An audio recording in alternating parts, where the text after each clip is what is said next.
Broadcasting live from the Business RadioX studios in Atlanta, Georgia, it's time for GWBC Radio's Open for Business. Now, here's your host. Lee Cantor here, another episode of GWBC Open for Business, and this is going to be a good one. Today on the show, we have Sara Webb with InTandem Promotions. Welcome, Sara. Thank you so much for having me. I'm so excited to be here. Well, I'm excited to learn what you're up to. Tell us a little bit about InTandem Promotions. How are you serving folks?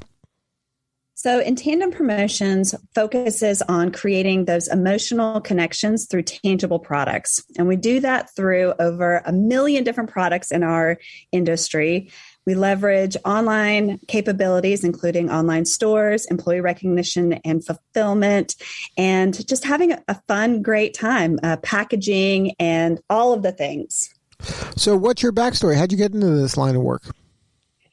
It actually is a funny story. So it was in the early 2000s, and I was working for another firm, and I thought I was going to be a project manager.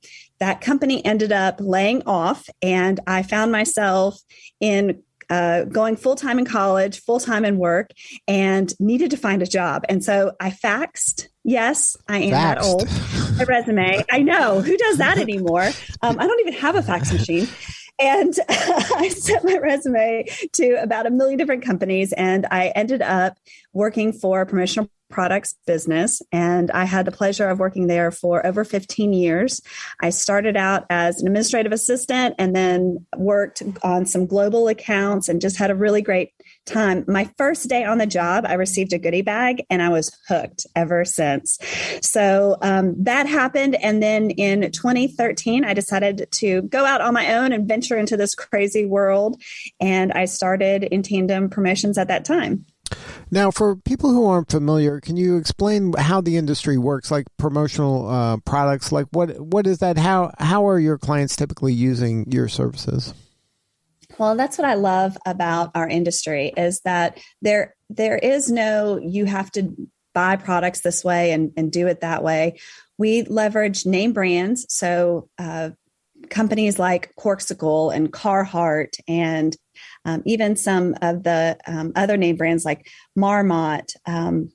The sky's the limit. We use Ghirardelli chocolates and Starbucks. So you're leveraging brands and then co-branding, creating these amazing experiences for our clients where it has the company's name and brand imprinted on it.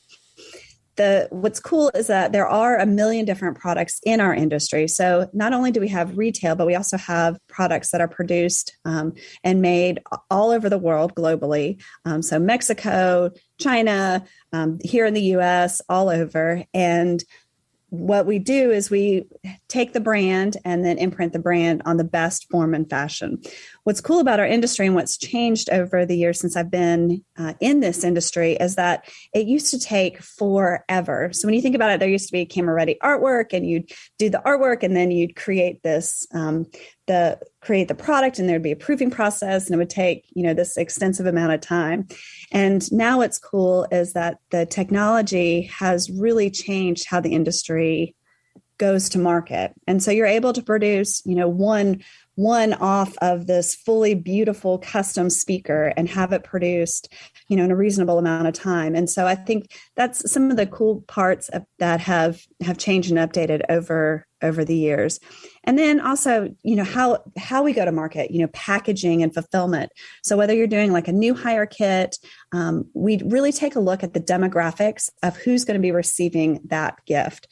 So it could be for some really cool, hip millennials that are in the technology sector. And so then, you have a different approach to the products that are going to go into that kit versus something that's going to go to maybe a traditional type of firm that is looking for a different level of experience, the leathers and the debossed and things like that. And that's what I really love is that we can market to and brand based off of who the recipient is, creating that emotional connection. And then when your clients are working with you, is it something that they say, okay, I know exactly what I want, and like I have a trade show coming up and I need stuff to give away at the trade show, or I want all my salespeople to use this briefcase, or I want all my, reps to wear this polo. Is that how it is? Or is it something like, do they even know what some of the opportunities are to leverage your skills? It's absolutely a mix, Lee. So we'll have individuals that come that have something very specific in mind, where they want a particular brand or a particular look, or have a special or specific budget. In which case, then we go out into the industry and we find exactly what meets the needs. My favorite are the clients that want us to literally go shopping for them. And so those are, where our brains go crazy, and we're so excited to come up with all of these different solutions and suggestions for them. And that can be anything.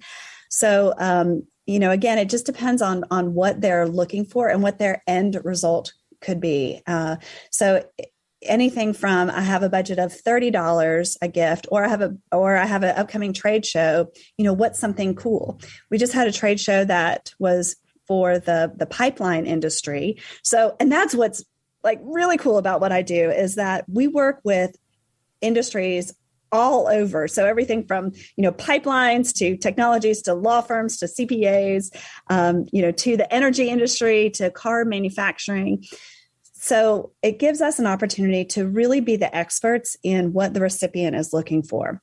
So, for example, this one for the pipeline, I know one of the solutions that we put together for them was we did custom fishing lures, because the individuals that were attending the event, they had a high demographic and interest in the fishing industry. So their booth was swamped. They actually sold out. They weren't selling them. They actually ran out the first day and were calling me to overnight blank fishing lures because they were such a hit. So I, based off of what their target is, we're hunting down products that are going to be the most appropriate and impactful to get that type of response. When everybody is running to a booth, that's a huge win for us.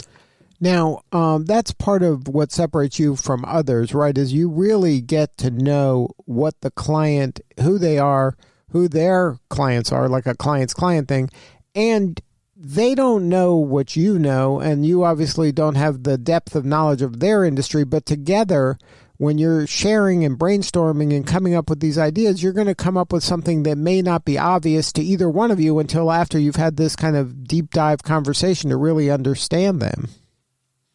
100%. What's great about the internet is that you can search and seek out products that might be the top 10 fit. You can find blogs that say, I'm looking for work from home products. And they give you a pretty good foundation. Where you can make the most impact is by partnering with InTandem and us really having an understanding of going to market with you. So we have an in-house showroom where we have over 20,000 different products, where we can show samples and you can feel and you can touch, because that's the key to our industry. It is the only industry that leverages all five senses. So we have sight and sound and taste and touch, and you're able to really provide that full experience. So by inviting our clients to our showroom, but then also we've done a number of Zoom calls, and then we do go-sees as well. So going to see them and sharing, what are the top 10 products, and then having that conversation and deep diving into what are you actually hoping to accomplish. If it's something where you want to blanket the whole world with your brand, we can do that.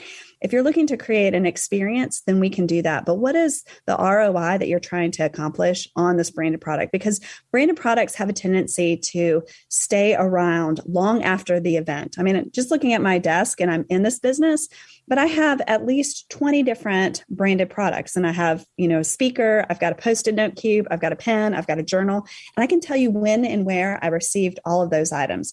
And I'm pretty sure that your audience is going to have a similar experience. Products that they brought home, that they use on a daily basis, cooking, or, a charging pad. So those have lasting staying power beyond just a particular event or a moment. And that's an important consideration when you're thinking about choosing the appropriate product that you're co-branding with, because it has to be congruent with your brand. If you're like a super high-end, classy organization, you can't have like the least expensive, cheapest pen, right? Like when it comes to that, everything has to kind of look the same way or feel the same way. If your brand is premium, then these co-branded products have to be premium. You can't skimp in that area. 100%. So one example is we started working with a financial company, a set of financial advisors, and that started this year. And we built their online store for them. Throughout the entire process, it was a conversation of what is the look and the feel? How should a pen feel? Is it going to be heavy? Is it going to be plastic? Is it metal? What are the quality of the journals and the notebooks? But then also being conscious of price. How do you blend the price point so that you can give it out if you have an event that has 15 or 20 people, and do that economically? So in working with them, we went through and shopped and picked out product that was going to be appropriate. We got a call about 2 weeks into the program, and the client was very upset. This is not the image that we were looking for. I'm not happy with this product. Well, we dug back into it and realized that the product was purchased online. They didn't have the relationship. They read the price, they saw the description, and they ordered it. And so the client came back and said, obviously, I'm so sorry. Obviously, we didn't order this from InTandem. But sometimes having those conversations and the understanding of what is behind the product versus just saying, I'm going to put this online, can really have a tremendous impact. Right. And that's why having a partner like your firm that's kind of watching my back, I know that you're not going to let me pick something that isn't the right fit. Like you're going to say something. That's part of why I'm working with you, is you're watching my back. Yes, 100%. And sometimes you're not going to like the words that I say. And that's part of the conversation. Lee, I love this product. You're right. It's got a great brand, but I promise the feedback that I have gotten has not been up to par, up to your brand. And just, having those authentic moments where you're stating the facts. Look, the zipper on this stinks, or it doesn't hold all that it says it does. Or, I know that you want the Yeti, but I have 3 other brands that are just the same quality and I can get them to you faster. So having a personal shopper that's literally there focused on the brand and the integrity of it. And that's the other key too, is that we really pride ourselves on being the branding police, understanding what your PMS colors are and actually matching them.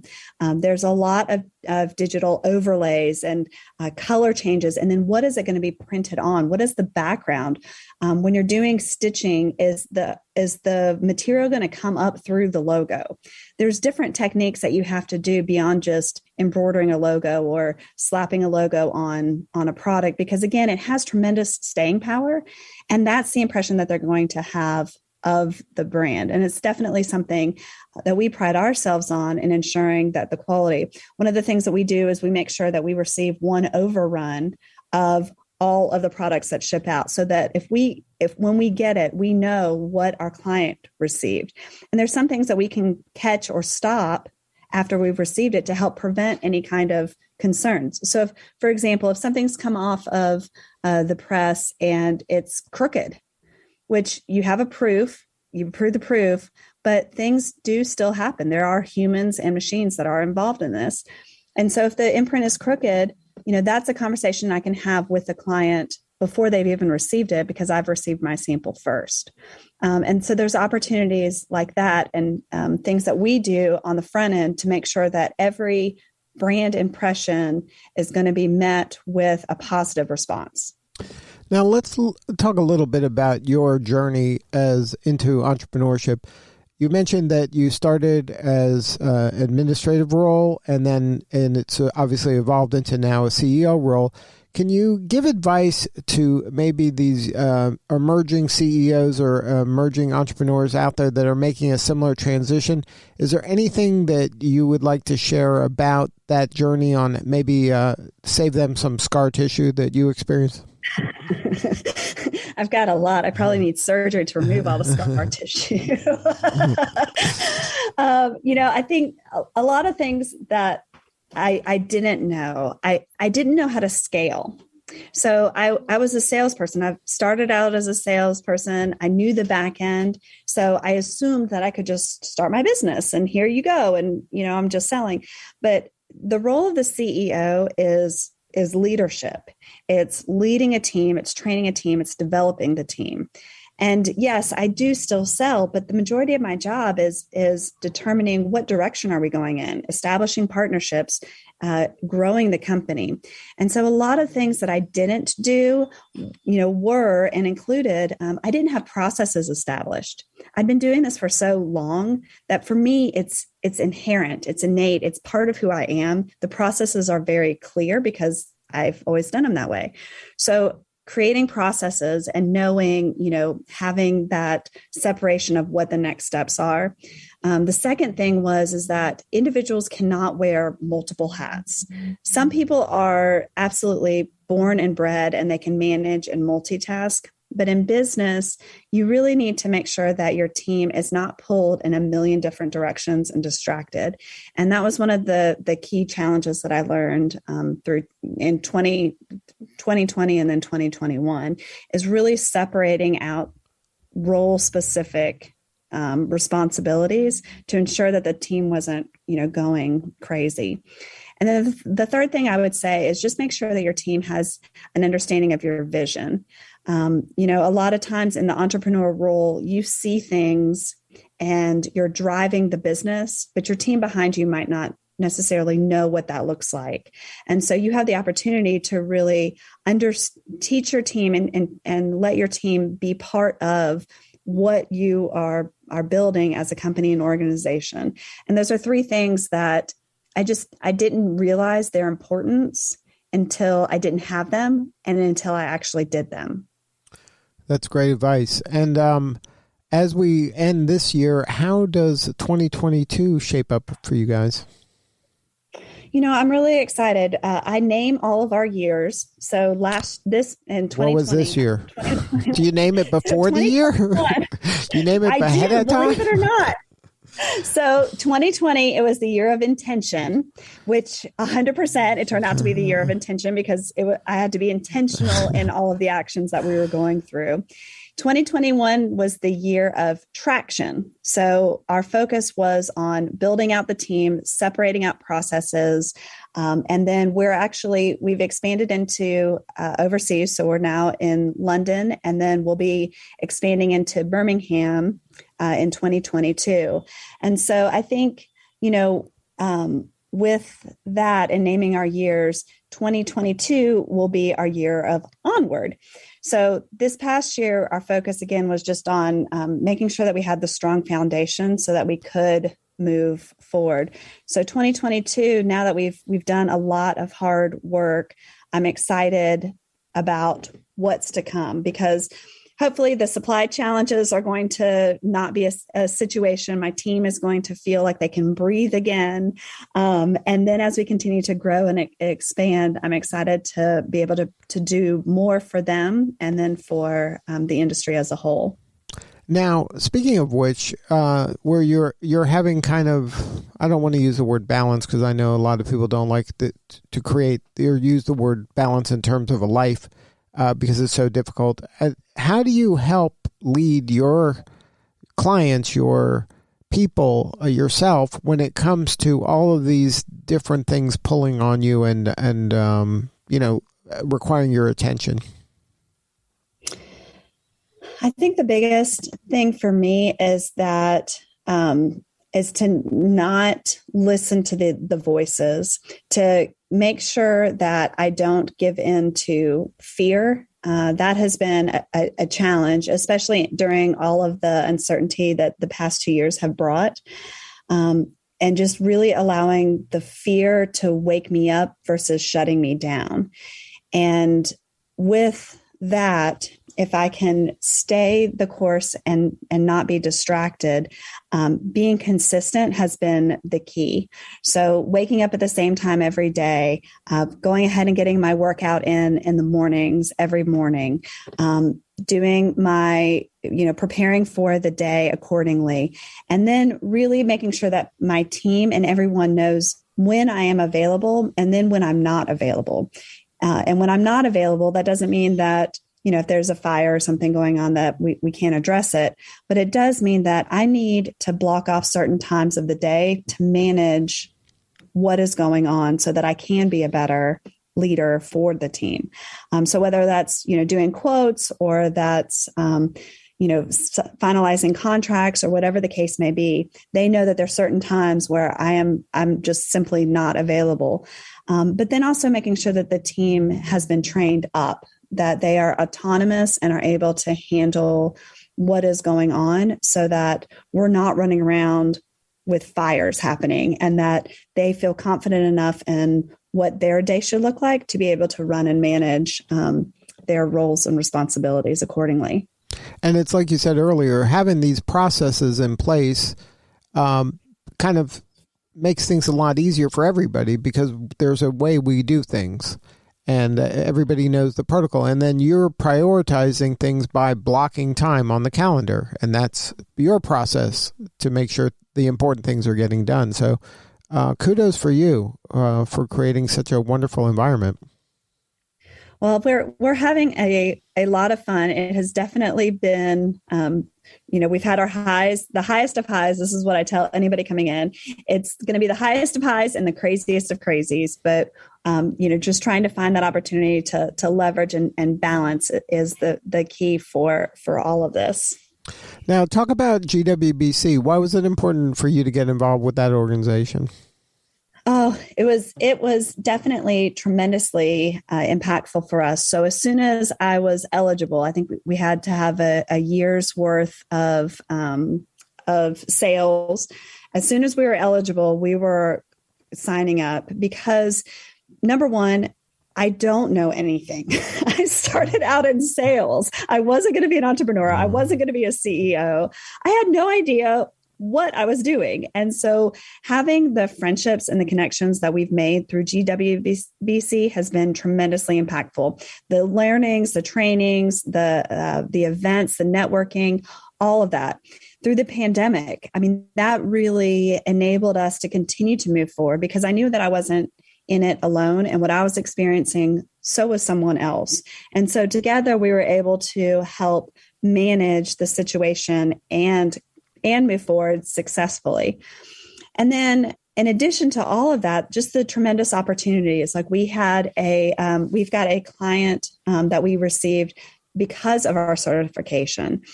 We've had several clients because of our certification, but one is a global client, and that enabled us to also open up locations overseas and in multiple locations as we continue to grow and build.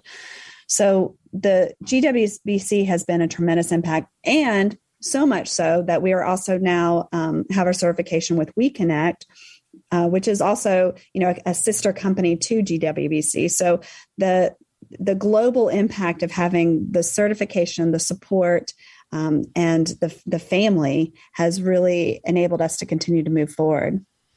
Now, who is your ideal fit client? Who out there listening, or maybe somebody who knows somebody that's listening, is the ideal fit client for InTandem? My best friends and my favorite clients are the ones that they're the ones that are looking for us to be an extension of their marketing and branding needs.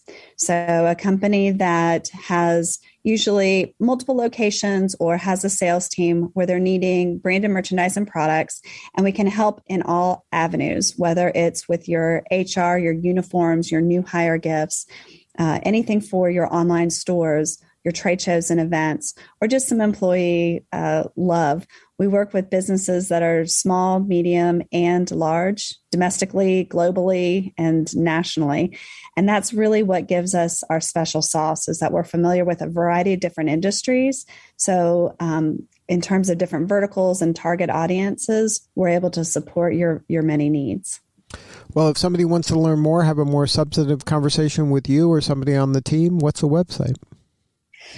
Check us out at InTandemPromotions.com or InTandem.shop. Well, Sara, thank you so much for sharing your story today. You're doing such important work, and we appreciate you. Thank you, Lee. Thank you, Lee, for having us, and thank you, GWBC, for sponsoring. All right, this is Lee Cantor. We will see you all next time on GWBC Open for Business.